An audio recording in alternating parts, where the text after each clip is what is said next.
In a recent President Donald Trump's remark during a discussion with NATO Secretary General Mark Rutte, the president reignited tensions over the Grand Ethiopian Renaissance Dam, GERD, by falsely claiming that the United States funded its construction and openly siding with Egypt's position on the Nile River dispute. These remarks, met with swift rebuttals from Ethiopian officials and analysts, underscore a troubling misunderstanding of Ethiopia's sovereign right to harness its natural resources and highlight the need for Ethiopia to strategically protect its national interests. During the speech, Trump asserted that the GERD, a monumental project symbolizing Ethiopia's aspirations for energy independence and economic development, was stupidly financed by the United States. This claim is categorically false. The GERD, a $4.8 billion endeavor, has been entirely funded by Ethiopia through domestic contributions, including public bond sales and crowdfunding efforts by Ethiopians at home and in the diaspora. No U.S. financial support has been documented for the dam's construction, and Trump's conflation of humanitarian aid to Ethiopia with GERD funding is a gross misrepresentation. Egyptian President Abdel Fattah el-Sisi's public appreciation of Trump's remarks further exposes a biased U.S. stance that aligns with Egypt's long-standing efforts to maintain hegemonic control over the Nile's waters. Trump's comments suggest a continuation of his administration's 2019-2020 approach when he pressured Ethiopia to accept a U.S.-mediated deal favoring Egypt.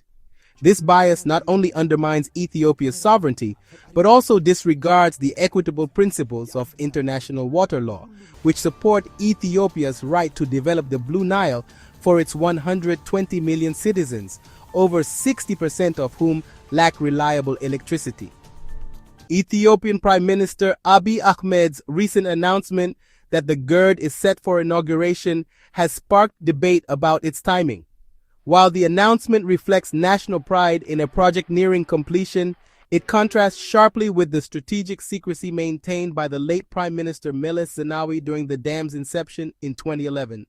Zenawi's approach, keeping the project under wraps until construction was well underway, shielded it from early diplomatic pressures by downstream nations like Egypt and Sudan.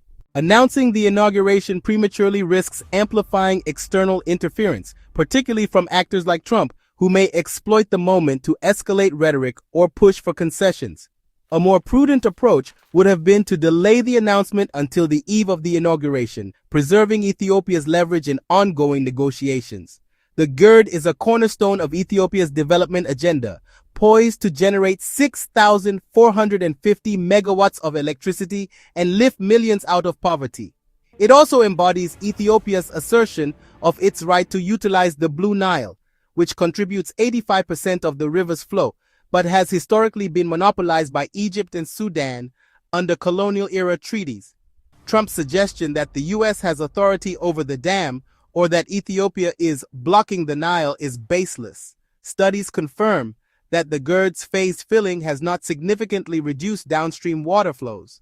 To protect its national interests, Ethiopia must adopt a multifaceted strategy. Diplomatic offensive. Ethiopia should intensify its outreach to African Union, AU member states, and other global South nations to counter Egypt's narrative and build a coalition supporting equitable Nile water sharing. The AU, which has mediated GERD talks, remains a critical platform for Ethiopia to assert its position. Strategic communication. The government must clarify misinformation, such as Trump's funding claims, through global media campaigns and direct engagement with international stakeholders. Highlighting the GERD's benefits, such as potential electricity exports to Sudan and South Sudan, can shift the narrative from conflict to cooperation. Regional security measures.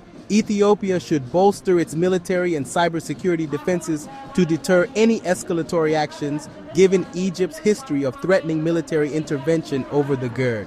Strengthening alliances with regional powers like Kenya and Uganda can further secure Ethiopia's position.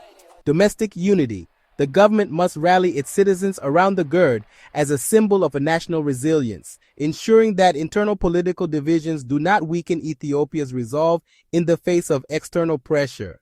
Trump's remarks signal a potential intent to leverage U.S. influence through sanctions, diplomatic pressure, or biased mediation to force Ethiopia into concessions that favor Egypt. His administration may push for renewed U.S.-led talks, sidelining the AU and undermining Ethiopia's negotiating power.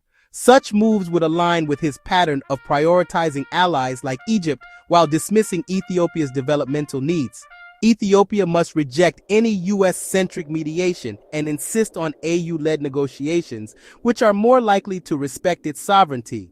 Additionally, Ethiopia should accelerate the GERD's operationalization, ensuring that the dam becomes a fait accompli, reducing the leverage of downstream nations to dictate terms.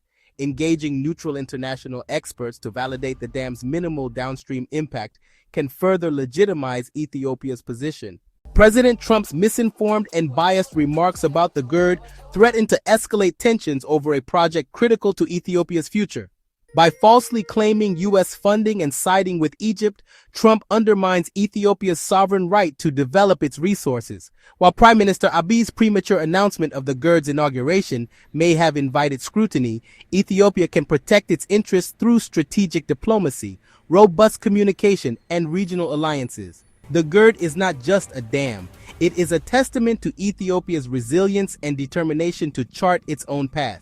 As the nation prepares to inaugurate this historic project, it must stand united and vigilant against external pressures, ensuring that the Blue Nile serves the aspirations of its people.